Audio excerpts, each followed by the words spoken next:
ನಮಸ್ಕಾರ. ಮತ್ತೆ ನಿಮಗೆಲ್ಲ ದುಡ್ಡಿನ ಮಾತು ಕಾರ್ಯಕ್ರಮಕ್ಕೆ ಸ್ವಾಗತ. ಇವತ್ತು ಮಾರ್ಕೆಟು ಮೇಲೂ ಕೆಳಗೂ ಹೋಗ್ತಾ ಇದೆ. ಕೊನೆ ಟೈಮಲ್ಲಿ ಒಂದು 100 ಪಾಯಿಂಟ್ ಅಷ್ಟು ಪ್ಲಸ್ಸಲ್ಲಿದೆ. ಇನ್ನೊಂದು 10 ನಿಮಿಷ ಇದೆ. ಮಾರ್ಕೆಟ್ ಹೇಗೆ ಹೋಗುತ್ತೆ ಅನ್ನೋದು ಗೊತ್ತಿಲ್ಲ.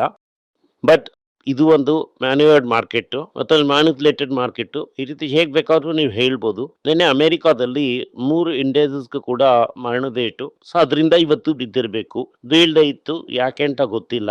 ಅಮೆರಿಕಾದಲ್ಲಿ ಇಂಟ್ರೆಸ್ಟ್ ಹೈಕ್ ಇದೆ ಅನ್ನೋ ಥರನೇ ಮಾತಾಡಿದ್ದಾರೆ. ಸೊ 3.8 ವರೆಗೂ ಇಂಟ್ರೆಸ್ಟ್ ರೇಟ್ ಏರುತ್ತೆ ಅಂತ ಆಘಾಟನೆ ಹೇಳ್ತಾ ಇದ್ದಾರೆ. ಈಗ 3.5 ಟು 3.75 ಇದೆ. 3.75 ಟು 4 ವರೆಗೂ ಹೋಗ್ಬೋದು ಅಂತ ಅನ್ನೋದು ತುಂಬಾನೇ ಕ್ಲಿಯರ್ ಆಗಿದೆ. ವಾಶು ನನಗೆ ತುಂಬಾ ಇಂಪಾರ್ಟೆಂಟ್ ಆಗಿ ಇನ್ಫ್ಲೇಷನ್ನೇ ನನಗೆ ಇಲ್ಲ. ಇನ್ಫ್ಲೇಷನ್ನ ನಾನು ಡೆಫಿನೆಟ್ ಆಗಿ ಟಾರ್ಗೆಟ್ ಮಾಡ್ತೀನಿ ಅಂತ ಕ್ಲಿಯರ್ ಆಗಿ ಹೇಳಿದ್ದಾರೆ. ಸೊ ಡೆಫಿನೆಟ್ ಆಗಿ ಇಂಟ್ರೆಸ್ಟ್ ರೇಟು ಕಡಿಮೆ ಆಗೋದಿಲ್ಲ ಅಂತ ಅನ್ನೋದು ಖಂಡಿತ. ಏರಿದ್ರೆ ಒಂದು ಏರುತ್ತೆ ಅಂತ ಅನ್ನೋದು ಖಂಡಿತ. ಗೋಲ್ಡು ಇವತ್ತು ಪಾಸಿಟಿವ್ ಆಗಿ ಏರಿದೆ. 14,016 ಅಲ್ಲಿ ಇದೆ. ಅದೇ ರೀತಿ 24 ಕ್ಯಾರೆಟ್ 15,338 ಅಲ್ಲಿದೆ. ಬೆಳ್ಳಿ 2,46,838 ರಲ್ಲಿ ಇದೆ. ಹೋಲ್ಸೇಲ್ ಮಾರ್ಕೆಟ್ ಅಲ್ಲಿ ಇವತ್ತು ನಾನು ಚೆಕ್ ಮಾಡಿದಾಗ 2,52,000 ರೂಪಾಯಿಗೆ ಫಿಸಿಕಲ್ ಡೆಲಿವರಿನೇ ಸಿಕ್ತು. ಆದ್ರೆ ನಿಮ್ಗೆ ಹೇಳುವಂತ ಜ್ಯುವೆಲ್ಲರಿ ಪ್ರೈಸ್ 270. ಸೊ ಬೆಳ್ಳಿನ ನೀವು ನೋಡಿ ತಗೊಳ್ಳಿ ಅಂತ ಅನ್ನೋದು ನನ್ನ ಅಭಿಪ್ರಾಯ. ಅದಾದ್ಮೇಲೆ ರೂಪಾಯಿ 94.51 ವರೆಗೂ ಹೋಗಿದೆ. ಕಚ್ಚಾ ತೈಲದ ಬೆಲೆ $78 ಆಗಿದೆ. ಆಗ ಇದು ಬಲ್ಕನ್ ಕಡಿಮೆ ಆಗಿಲ್ಲ. ಇದೇ ನಡೆಯುತ್ತೆ ಅಂತ ನಾನು ಹೇಳಿದ್ದೆ. ಆರ್ಥೋ ಫಾರ್ಮಾ, FMCG, ಮೆಟಲ್ ಎಲ್ಲಾನು ಏರಿತ್ತು. ಬಟ್ ಈ ರ್ಯಾಲಿ ತಡೆಯೋದಿಲ್ಲ ಅಂತ ಅನ್ನೋದು ಒಂದಿಲ್ಲ. ಕ್ಲಿಯರ್ ಆಗಿ ನೀವು ಅರ್ಥ ಮಾಡ್ಕೋಬೇಕು. ಗೋಲ್ಡ್ ಪ್ರಕಾರ ಈಗ ಸದ್ಯಕ್ಕೆ ಇಳಿಯೋದಕ್ಕೆ ಸಾಧ್ಯತೆಗಳಿದೆ. ಅದು ಅಮೆರಿಕನ್ ಪ್ರಾಬ್ಲಮ್ ಫುಲ್ಲಾಗಿ ಸಾಲ್ವ್ ಆಗೋವರೆಗೂ ಸುಮ್ಮನೆ ಹಾಗೆ ಇರುತ್ತೆ. ಆಮೇಲೆ ಏರುತ್ತೆ. ಟಾಟಾ ಮೋಟಾರ್ ಪ್ಯಾಸೆಂಜರ್ ವೆಹಿಕಲ್ 10% ಬಿದ್ದಿದೆ. ಕನ್ಸಿಡರ್ ಮಾಡಿಲ್ಲ ಅಂತಂದ್ರೆ ಕನ್ಸಿಡರ್ ಮಾಡಿ. 1-2 ಅಂತ ಕನ್ಸಿಡರ್ ಮಾಡಿ. ಇದು ಲಾಂಗ್ ಟರ್ಮ್ ಬೆಟ್ಟು. ಇದು ಇವತ್ತು ಮುಗಿದು ನಾಳೆಗೆ ಓಪನ್ ಮಾಡಿ ಆ ಥರ ಇರುವಂಥ ಬೆಟ್ ಅಲ್ಲ. US ಇರಾನು ಒಂದು ಡೀಲ್ಗೆ ಸೈನ್ ಮಾಡಿದ್ದಾರೆ. ಅದರಲ್ಲಿ $300 ಬಿಲಿಯನ್ ಏಡ್ ಕೊಡೋದಾಗಿ ಅಮೆರಿಕ ಒಪ್ಕೊಂಡಿದ್ದಾರೆ. ಈಗ ಅಮೆರಿಕ ಏನ್ ಹೇಳ್ತಾರೆ ಅಂತಂದ್ರೆ ನಾವು ಕೊಡೋದಿಲ್ಲ, ಬೇರೆ ಗಲ್ಫ್ ಕಂಟ್ರಿನೆಲ್ಲ ಕೊಡಬೇಕು ಅಂತ. ಸೊ ಇದು ಎಷ್ಟು ಕೆಲ್ಸಕ್ಕೆ ಆಗುತ್ತೆ ಅಂತ ಅನ್ನೋದು ಗೊತ್ತಿಲ್ಲ.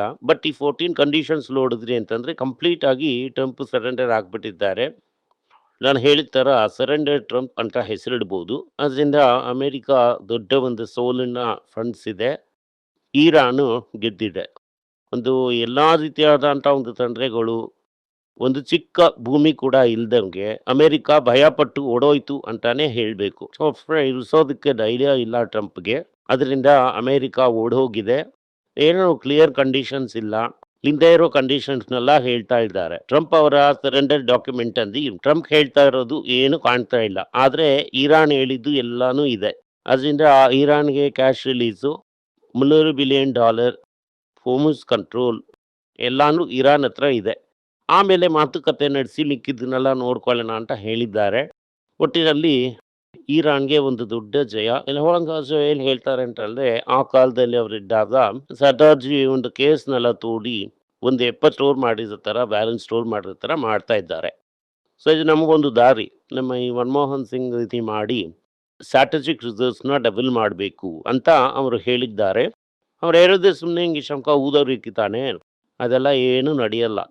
ಅದಾದ್ಮೇಲೆ ಫೆಡ್ ಏನ್ ಹೇಳಿದ್ದಾರೆ ಅಂತಂದ್ರೆ ಒಂದು ಇನ್ಫ್ಲೇಷನ್ ತುಂಬಾ ಟಾರ್ಗೆಟ್ಗಿಂತ ಮೇಲೆ ಇದೆ. 40% ಏರ್ಸಿ ಬಿಟ್ವಿ ಅಂತ ಅಂದ್ರೆ ಕಡಿಮೆ ಆಗುತ್ತೆ ಅಂತ ಹೇಳ್ತಾ ಇದ್ದಾರೆ. ಸೊ ಇದೇನೆ ಫೆಡ್ ಹೇಳ್ತಾ ಇರುವಂತದ್ದು. ಫೆಡ್ ರೀತಿ ಮಾಡ್ತಾ ಇರೋದ್ರಿಂದ ಗೋಲ್ಡ್ ಆಕ್ಚುಲ್ ಆಗಿ ವೀಕನ್ ಆಗ್ಬೇಕು. ಆದ್ರೆ ಗೋಲ್ಡ್ ವೀಕನ್ ಆಗ್ತಾ ಇಲ್ಲ. ಸೆಂಟ್ರಲ್ ಬ್ಯಾಂಕ್ ತಗೋತಾ ಇದಾರೆ ಅಂತ ನಾನು ಅನ್ಕೋತಾ ಇದ್ದೀನಿ. ಯಾಕಂದ್ರೆ ತಗೋತಿದ್ದೀರಾ ಅಂತ FIIs ಇಂಡಿಯನ್ ಗವರ್ಮೆಂಟ್ ಬಾಂಡ್ 33,000 ಕೋಟಿ ತಗೊಂಡಿದ್ದಾರೆ. ಅದು ಜಸ್ಟ್ $3 ಬಿಲಿಯನ್. ಆ ಸೈಡಲ್ಲಿ ನೋಡಿದ್ರಿ ಅಂತಂದ್ರೆ ಮೊದಲನೇ ದಿನ ಸ್ವಲ್ಪ ತಗೊಂಡ್ಬಿಟ್ಟು ಮುಂದಿನ 2 ದಿನದಲ್ಲಿ 7,500 ಕೋಟಿ ಸ್ಟಾಪ್ ಟಂಪ್ ಮಾಡಿಬಿಟ್ರು. ಅದರಿಂದ ಈ ವಾರ್ ಮುಗ್ದಿದ್ರು ಕೂಡ ಸ್ಟಾಪ್ ಮಾರೋದನ್ನ ಇರಾನ್ ನಿಲ್ಸಿಲ್ಲ. ಸೊ ಇದನ್ನ ಬೇರೆಯವರು ನಿಲ್ಸಿಲ್ಲ. ಅದರಿಂದ ನಮ್ಮ ಸ್ಟಾಕ್ನ ಮಾರ್ತಾನೆ ಇದ್ದಾರೆ ಅಂತ ಅನ್ನೋದ್ರಲ್ಲಿ ಸ್ಪಷ್ಟವಾಗಿದೆ. ಈ FIIs ಗವರ್ಮೆಂಟ್ ಬಾಂಡ್ ಅಲ್ಲಿ ಮಾತ್ರ ಇನ್ವೆಸ್ಟ್ ಮಾಡ್ತಾರೆ. ಬೇರೆದಲ್ಲೆಲ್ಲ ಇನ್ವೆಸ್ಟ್ ಮಾಡೋ ರೀತಿ ಇಲ್ಲ. RBI FIIs ನ ರಿಮೂವ್ ಮಾಡಿ ಬಿಟ್ಬಿಟ್ಟಿದ್ದಾರೆ. ಇವು ಎಷ್ಟು ಬೇಕಾದ್ರೂ ಡೆಪಾಸಿಟ್ ಕೊಡಿ ಅಂತ. ರೇಟು 7% ವರೆಗೂ ಹೋಗುತ್ತೆ ಅಂತ ಅನ್ಕೋತಾ ಇದ್ದಾರೆ. RBI ಕಾಸ್ಟ್ ಬೇರ್ ಮಾಡ್ತಾ ಇರೋದ್ರಿಂದ 40 ಬಿಲಿಯನ್ ಡಾಲರ್ನ ತಗೊಂಡ್ ಬಂದು ಹಾಗಾದ್ರೂ ಮಂಗಾತಲದಲ್ಲಿ ಆಡುವಂತವನಿಗೆ ಕೊಡೋದಕ್ಕೆ ರೆಡಿ ಆಗಿದ್ದಾರೆ. ಸೊ 40 ಬಿಲಿಯನ್ ಡಾಲರ್ ಬರುತ್ತೆ ಅಂತ ಎಕ್ಸ್ಪೆಕ್ಟ್ ಮಾಡ್ತಾ ಇದ್ದಾರೆ. ಈ ಗೋಲ್ಡು 1% ಅಷ್ಟು ಏರಿದೆ. ಆದ್ರೆ ಈ ರೇಟ್ ವೇರಿಯೇಷನ್ಸ್ ಅಂತ ಅನ್ನೋದು ಕಂಟಿನ್ಯೂ ಆಗುತ್ತೆ. ಎಸ್ಪೆಷಲಿ ಫೆಡ್ ಇಂಟ್ರೆಸ್ಟ್ ರೇಟ್ನ ಟೈಟ್ ಮಾಡಿದ್ರು ಅಂತಂದ್ರೆ ಗೋಲ್ಡ್ ಕರೆಕ್ಟ್ ಮಾಡೋದಕ್ಕೆ ಚಾನ್ಸಸ್ ಇದೆ. ಇಂಡಿಯಾ ತಿರ್ಗಾ ಕಷ್ಟಪಟ್ಟು ಉಸಿರು ಬಿಟ್ಟು $5 ಟ್ರಿಲಿಯನ್ ಹತ್ರ ಬಂದಿದ್ದಾರೆ. ಆದ್ರೆ ನಿನ್ನೆಯಿಂದ ಸೌತ್ ಕೊರಿಯಾನು ರಿಕವರ್ ಆಗ್ತಾ ಇದೆ. ಸೊ ಸೌತ್ ಕೊರಿಯಾ ಕ್ವಿಕ್ ಆಗಿ ನಮ್ಮನ್ನ ಬೀಟ್ ಮಾಡ್ಬಿಡ್ಬೋದು ತಿರ್ಗಾ. ಸೊ ಅದ್ರ ಬಗ್ಗೆ ನ್ಯೂಸ್ ಅಲ್ಲಿ ನಮ್ಗೇನು ಗೊತ್ತಿಲ್ಲ. ಮುಂದಕ್ಕೆ ನಾವೆಲ್ಲ ಒಂದಿನ ನಿಧಾನವಾಗಿ ಕಂಡುಹಿಡಿಕೋಬಹುದು. ಈಗ ಇಂಡಿಯಾಗೆ ಇನ್ನೊಂದು ಆಪತ್ತು, ದೊಡ್ಡ ಆಪತ್ತು. NSE ನಲ್ಲಿ ಇನ್ವೆಸ್ಟ್ ಮಾಡಿದವನ್ನೆಲ್ಲ ದುಡ್ಡನ್ನ ತಗೋತೀವಿ. SBI ದುಡ್ಡು ತೆಗಿತಾ ಇದ್ದಾನೆ, ಪ್ಲೇಯರ್ಸ್ ಕೂಡ ದುಡ್ಡು ತೆಗಿಬೇಕು ಅಂತ ಅನ್ಕೋತಾ ಇದ್ದಾರೆ. ಅದರಿಂದ NSE ಏನ್ ಅನ್ಕೋತಾ ಇದ್ದಾರೆ ಅಂತಂದ್ರೆ $3 ಬಿಲಿಯನ್ ಅಷ್ಟು ಸರಕುಗಳನ್ನ ಇಳಿಸ್ತಾ ಇದ್ದಾರೆ ಮಾರ್ಕೆಟ್ ಅಲ್ಲಿ. ಇದು ಆಫರ್ ಫಾರ್ ಸೇಲ್. ಎಕ್ಸ್ಚೇಂಜ್ಗೆ ಏನು ದುಡ್ಡು ಹೋಗೋದಿಲ್ಲ. ಹಳೆ ಇನ್ವೆಸ್ಟರ್ಸ್ ದುಡ್ಡು ಹಾಕ್ತಂತವ್ರು ಮಾರ್ತಾರೆ. ಇದನ್ನ SBI ದೊಡ್ಡದಾಗಿ ಮಾರ್ತಾರೆ ಅಂತ ಎದುರು ನೋಡಲ್ಪಡ್ತಿದೆ. ನನ್ನ ಪ್ರಕಾರ best days of NSE Reddit. ಯಾಕೆಂತಂದ್ರೆ ಫ್ಯೂಚರ್ ಆಪ್ಷನ್ಸ್ ಆಡೋದೆಲ್ಲ ಕಡಿಮೆ ಆಗ್ಬಿಡತ್ತೆ. ಅಂಡ್ ಗವರ್ಮೆಂಟೇ ಸ್ಟಾಕ್ನ ಮಾರ್ಬಿಟ್ಟು ದುಡ್ಡನ್ನ ವಸೂಲಿ ಮಾಡ್ಬಿಟ್ಟು ಬ್ಯಾನ್ ಮಾಡ್ಬಿಡತ್ತೆ. ಸೊ ಒಟ್ಟಿನಲ್ಲಿ ಇದನ್ನ ಒಂದು ಬ್ಯಾಡ್ ಮೂವ್ ಆಗಿ ನಾನು ನೋಡ್ತಾ ಇದ್ದೀನಿ. ಒಂದೇ ದಿನದಲ್ಲಿ $2 ಟ್ರಿಲಿಯನ್ ಹೋಯ್ತು. ನಮ್ಮ SpaceX ವ್ಯಾಲ್ಯೂಯೇಷನ್ 2.5 ಟ್ರಿಲಿಯನ್ ಆಗೋಯ್ತು. ಒಂದೇ ದಿನದಲ್ಲಿ $1 ಟ್ರಿಲಿಯನ್ ಗಿಂತ ಮೇಲೇನೆ ಅವರಿಗೆ ರೇಟ್ ಹೈಕ್ ಸಿಕ್ಕಿದೆ. ಇದರಿಂದ ಏನ್ ಗೊತ್ತಾಗ್ತಾ ಇದೆ ಅಂತಂದ್ರೆ ಮಾರ್ಕೆಟ್ ಎಷ್ಟು ತಾಕ್ಸಿ ಆಗಿದೆ. ಬಫೆಟ್ ಲೈಫ್ ಲಾಂಗ್ ಸಂಪಾದನೆ ಮಾಡಿದ್ದನ್ನ ಟ್ರೇಡ್ ಅಲ್ಲಿ ಸಂಪಾದನೆ ಮಾಡಿರೋದಾಗಿ ಹೇಳ್ತಾ ಇದ್ದಾರೆ. ಸೊ ಬಫೆಟ್ನ ಎಂಟೈರ್ ವೆಲ್ತ್ನ ನಿನ್ನೆನೂ ಮೊನ್ನೆನೂ ಏರಿದಂತ ರೇಟ್ನ ಇಟ್ಟು ಇದು ತುಂಬಾ ದಿನಕ್ಕೆ ಸಸ್ಟೈನ್ ಆಗುವುದಿಲ್ಲ. ಎಕ್ಸೈಡ್ ಬ್ಯಾಟ್ರೀಸ್ ಏನ್ ಹೇಳ್ತಾರೆ ಅಂತಂದ್ರೆ ಹ್ಯಾಪಿಯಾಗಿ ಸ್ಟ್ರೆಂಥನ್ ಮಾಡಿದ್ದಾರೆ. ಈ ಬ್ಯಾಟ್ರೀಸ್ ಮೇಂಟೈನ್ ಮಾಡ್ಕೊಂಡೆ HDFC ಬ್ಯಾಂಕು ಏನ್ ಮಾಡಿದ್ದಾರೆ ಅಂತಂದ್ರೆ $79 ಮಿಲಿಯನ್ ಬಾಂಡ್ ರೇಸ್ ಮಾಡಿದ್ದಾರೆ. ಅದರಲ್ಲಿ 5.076% ಕೊಡ್ತಾ ಇದ್ದಾರೆ. ಸೊ ಇದು ಬೇಸಿಕ್ಲಿ ಇದು ಒಳಗಡೆ ಹೊರಟೋಯ್ತು ಅಂತಂದ್ರೆ $750 ಮಿಲಿಯನ್ ಬರ್ತಾ ಇರೋದ್ರಿಂದ ಇದಕ್ಕೆ ಕೂಡಲೇ ಅಪ್ರೂವಲ್ ಸಿಕ್ಬಿಡತ್ತೆ.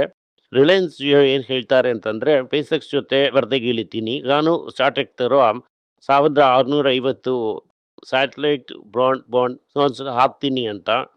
ಈಗಲೇ ಜಿಯೋದಲ್ಲಿ ದುಡ್ಡಿಲ್ಲ, TNP ತಗೋತಾ ಇಲ್ಲ, ICICI ರೈಟ್ಸ್ನು ತಗೊಂಡಿಲ್ಲ. ಏನ್ ನಡೀತಾ ಇದೆ ಅಂತ ಅನ್ನೋದು ಅದು ಇವ್ರಿಗೆ ಗೊತ್ತು. ಈ ರೀತಿ ಕ್ಲಾರಿಟಿ ಇಲ್ಲದೆ ಇರೋದ್ರಿಂದ ರಿಲಯನ್ಸ್ ನ ಬೇಡ ಅಂತ ಹೇಳ್ತಾ ಇದ್ದೀನಿ. ರ್ಯಾಪಿಡೋ ದೊಡ್ಡದಾಗಿ ಪ್ರಾಫಿಟ್ ಮಾಡೋದಕ್ಕೆ ಮುಂಚೆನೆ ಅರ್ಲಿ ಇನ್ವೆಸ್ಟರ್ಸ್ 100 ಕೋಟಿ ಶೇರ್ ನ ಮಾರಿ ಪ್ಯಾಕೆಟ್ ಅಲ್ಲಿ ದುಡ್ಡು ಹಾಕೊಂಡಿದ್ದಾರೆ. ಹೇಗೆ ಮಾರಿದ್ರು ಅಂತಂದ್ರೆ $750 ಮಿಲಿಯನ್ ಗೆ ಹೊಸ ಫಂಡಿಂಗ್ ರೌಂಡ್ ಬಂತು. ಆ ಫಂಡಿಂಗ್ ರೌಂಡ್ ಬರುವಾಗ ಎಕ್ಸಿಸ್ಟಿಂಗ್ ಆಲ್ಸೋ $100 ನಾವು ಮಾರ್ಕೋತೀವಿ, ನಾವು ಸ್ವಲ್ಪ ದುಡ್ಡು ನೋಡ್ತೀವಿ ಅಂತ ಹೇಳಿದ್ರು. ಅವರು ಡೆಫಿನೆಟ್ ಆಗಿ ದುಡ್ಡನ್ನ ಸಕ್ಸಸ್ಫುಲ್ ಆಗಿ ನೋಡ್ಬಿಟ್ರು. ಆ ಸರ್ವರ್ ಮೇರೆಗೆ ಒಳ್ಳೆ ಟೈಮು. ಇವತ್ತು HCL ಟೆಕ್ ಒಳಗಡೆ ಬಂದಿದ್ದಾರೆ. ಸೊ ಅವರು ಸ್ವಲ್ಪ ಟೆಕ್ ವಿಟ್ರಸ್ ಕೊಡ್ತಾರೆ ಅಂತ ನಾನು ನಂಬ್ತಾ ಇದ್ದೀನಿ. FMCGಗೆ ಕಚ್ಚಾ ತೈಲದಲ್ಲಿ 28ಕ್ಕಿಂತ ಕೆಳಗಡೆ ಹೋಯ್ತು ಅಂತಂದ್ರೆ ಅಂಡ್ ಹಂಗೆ ಸ್ವಲ್ಪ ದಿನ ಇತ್ತು ಅಂತಂದ್ರೆ ಒಂಥರ ಹೆಲ್ಪ್ ಆಗುತ್ತೆ. ಅದು ಬರುತ್ತೆ ಅಂತ ನಾನು ಅನ್ಕೋತೀನಿ. ಖಂಡಿತವಾಗ್ಲೂ ನಿಮ್ಗೆ ಸಿಗುತ್ತೆ ಅಂತ ನಾನು ಅನ್ಕೋತಾ ಇದ್ದೀನಿ. ಫುಡ್ ಇನ್ಫ್ಲೇಷನ್ ಏರುತ್ತೆ. ಯಾಕೆ ಅಂತಂದ್ರೆ ಮಾರ್ಕೆಟ್ ಲೆವೆಲ್ ಅಲ್ಲಿ ತರಕಾರಿಗಳ ಬೆಲೆ ಭಯಂಕರವಾಗಿ ಏರಿದೆ. ಅಕ್ಕಿ ಬೆಲೆ ಕೂಡ ಏರಿದೆ. ಇಂಡೋ UK ಡೀಲು ಕ್ಲಿಯರ್ ಆಗಿದೆ. ಸ್ಟೀಲ್ ಮೇಲಿದ್ದಂತ ಡಿಫೆನ್ಸಸ್ ನ ಇದ್ರು ಮಾತಾಡಿ ಕ್ಲಿಯರ್ ಮಾಡ್ಕೊಂಡ್ರು ಇವತ್ತು ಅನ್ನುವಂತ ನ್ಯೂಸ್ ಕೂಡ ಬರ್ತಾ ಇದೆ. ಕಾಸ್ಟ್ ದುಡ್ಡು ಇವತ್ತು 9000 ಏರಿದೆ. ಇದೇ ಸಮಯದಲ್ಲಿ ಫಸ್ಟ್ ಟೈಮ್ ಜಾಪನೀಸ್ ನಿಕ್ಕಿ 71,000 ಕ್ರಾಸ್ ಆಗಿದೆ. ನಮ್ಮ ಪ್ರಕಾರ ನಮಗೇನು ಒಳ್ಳೆ ಸುದ್ದಿ ಅಂತ ಅಂದ್ರೆ ನಾವು ಸೌತ್ ಕೊರಿಯಾ ಮಿಸ್ ಮಾಡಿದ್ರು ಕೂಡ ಜಪಾನ್ನ ಕರೆಕ್ಟ್ ಆಗಿ ಹಿಡಿದಿದ್ರಿಂದ ನಮಗೆ 2-3 ಪಟ್ಟು ಅದರಲ್ಲಿ ಲಾಭ ಇದೆ. ಆಪಲ್ ಪ್ರಾಡಕ್ಟ್ ಬೆಲೆನ ಏರಿಸ್ತಾ ಇದ್ದಾರೆ. ಯಾಕೆ ಅಂತಂದ್ರೆ ಮೆಮರಿ ಚಿಪ್ಪು ಶಾರ್ಟೇಜ್ ಇದೆ. ಅದೇ ತರ AI ಯೂಸ್ ಆಗುವಂತ ಚಿಪ್ಸ್ ಅಲ್ಲಿ ಕಾಸ್ಟ್ ಏರಿರೋದ್ರಿಂದ ಆಪಲ್ ಒಂದೇ ಸಲ ಬೆಲೆನ ಏರಿಸ್ತಾ ಇದ್ದಾರೆ. ಮೈಕ್ರೋಸಾಫ್ಟ್ AI ಬಿಸ್ನೆಸ್ ನ ಚೈನಾದಲ್ಲಿ ಎಕ್ಸ್ಪಾಂಡ್ ಮಾಡ್ತಾ ಇದ್ದಾರೆ, ಓಪನ್ AI ಮಾಡೆಲ್ಸ್ ನ ಇಟ್ಕೊಂಡು. ಸೊ ಇದನ್ನೆಲ್ಲ ನೋಡುವಾಗ ನಾವು ಕರೆಕ್ಟ್ ಆಗಿ ವಾರನ್ ಗಫೆಲ್ಸ್ ಇಟ್ಟಿದ್ದೀವಿ. ಅದರ ಮುಖಾಂತರ ಪ್ರಪಂಚವನ್ನ ನೋಡುವಾಗ ಅದು ಚೆನ್ನಾಗಿದೆ. ಸೇಫ್ಟಿ ಆಗಿ ಅಲ್ಲೇ ಇರೋಣ. ಈ ಪ್ರಾಬ್ಲಮ್ ಎಲ್ಲ ಕಂಪ್ಲೀಟ್ ಆಗಿ ಸಾಲ್ವ್ ಆದ್ಮೇಲೆ ಬರೋಣ. ಧನ್ಯವಾದಗಳು. ನಿಮಗೆ ಏನಾದ್ರೂ ಸಂದೇಹ ಇದ್ದು ನನ್ನನ್ನ ಕಾಂಟ್ಯಾಕ್ಟ್ ಮಾಡಬೇಕು ಅಂತ ಅನ್ಕೊಂಡ್ರಿ ಅಂದ್ರೆ ಸ್ಕ್ರೀನ್ ಮೇಲೆ ಬರ್ತಾ ಇರುವಂತಹ ಮೇಲ್ ಐಡಿಗೆ ಮೆಸೇಜ್ ಮಾಡಿ, ನಮ್ಮ ಟೀಮ್ ನಿಮ್ಮನ್ನ ಕಾಂಟ್ಯಾಕ್ಟ್ ಮಾಡ್ತಾರೆ. ಎಲ್ಲರಿಗೂ ನಮಸ್ಕಾರ. ಮಕ್ಕಳಿಗೋಸ್ಕರ financial literacy money for nothing ಅಂತ 2ನೇ ಪಾರ್ಟ್. ಇದರಲ್ಲಿ ಚೆಕ್ ಬರೆಯೋದು ಹೇಗೆ, ಡೆಪಾಸಿಟ್ ಸ್ಲಿಪ್ ಬರೆಯೋದು ಹೇಗೆ, ಇದು ಹೇಗೆ ಬಂದಿದೆ, ಆಟರಿಂದ ಡಿಮಾನಿಟೈಸೇಷನ್ ವರೆಗೂ ಎಲ್ಲವನ್ನು ಕವರ್ ಮಾಡಿದ್ದೀವಿ. 12 ವರ್ಷದ ಮಕ್ಕಳಿಗೆ ಇದು ತುಂಬಾ ಯೂಸ್ಫುಲ್ ಆಗಿರುತ್ತೆ. ಈ ಬುಕ್ ಈಗ ಸದ್ಯಕ್ಕೆ ಸ್ಪೆಷಲ್ ಪ್ರೈಸ್ ಅಲ್ಲಿ 450 ರೂಪಾಯಿಗೆ ಕೊಡ್ತಾ ಇದೀವಿ. ಇದನ್ನ ಯೂಸ್ ಮಾಡ್ಕೊಳ್ಳಿ. ಧನ್ಯವಾದಗಳು. ದುಡ್ಡಿನ ಮಾತು ವೆಬ್ಸೈಟ್ ನ ಸಬ್ಸ್ಕ್ರೈಬ್ ಮಾಡಿ. ಒಂದು ವಾರಕ್ಕೆ 4 ಪ್ರೀಮಿಯಂ ಆರ್ಟಿಕಲ್, ಫ್ರೀ ಆರ್ಟಿಕಲ್ಸ್ ಒಂದು 10ರಿಂದ 15 ನಾವು ಹಾಕ್ತಾ ಇದ್ದೀವಿ. ಇದರ ಸಬ್ಸ್ಕ್ರಿಪ್ಷನ್ ಒಂದು ತಿಂಗಳಿಗೆ 99 ರೂಪಾಯಿ ಅಷ್ಟೇ. ಹೇಳುವಂತ ಕಾನ್ಸೆಪ್ಟ್ಸ್ ನ ಗ್ರೇಟ್ ಆಗಿ ಎಕ್ಸ್ಪ್ಯಾನ್ ಮಾಡಿ ಇದನ್ನ ಓದಿದ್ರೆ ನಿಮ್ಗೆ ತುಂಬಾ ಯೂಸ್ಫುಲ್ ಆಗಿರುತ್ತೆ. ಧನ್ಯವಾದಗಳು. ನಮಸ್ಕಾರ. ಮಕ್ಕಳಿಗೋಸ್ಕರ ಒಂದು ಬುಕ್ ನ ಲಾಂಚ್ ಮಾಡಿದ್ವಿ. ಅದು ತುಂಬಾ ಸಕ್ಸಸ್ಫುಲ್ ಆಗಿದೆ. ಯಾರಿಗೆಲ್ಲ ಆ ಬುಕ್ ಬೇಕೋ ನಮ್ಮ ಟೀಮ್ ನ ಕಾಂಟ್ಯಾಕ್ಟ್ ಮಾಡಿ. ಕೆಳಗಡೆ ಇರುವಂತ ನಂಬರ್ ಅಲ್ಲೂ ವೆಬ್ಸೈಟ್ ಅಲ್ಲೂ ನೀವು ನಮ್ಮನ್ನ ಕಾಂಟ್ಯಾಕ್ಟ್ ಮಾಡಿದ್ರೆ ನೀವು ಆ ಬುಕ್ ನ ತಗೋಬಹುದು. ಬೇರೆ ನಮ್ಮ ಬುಕ್ ಗಳು ಕೂಡ ಅವೈಲೇಬಲ್ ಆಗಿದೆ. ನೀವು ಇದನ್ನ ನಮ್ಮ ವೆಬ್ಸೈಟ್ ಮುಖಾಂತರನೂ ತಗೋಬಹುದು. ಕೆಳಗಡೆ ಇರುವಂತ ವಾಟ್ಸ್ಆಪ್ ನಂಬರ್ಗೆ ಮೆಸೇಜ್ ಮಾಡಿ ಕೂಡ ತಗೋಬಹುದು.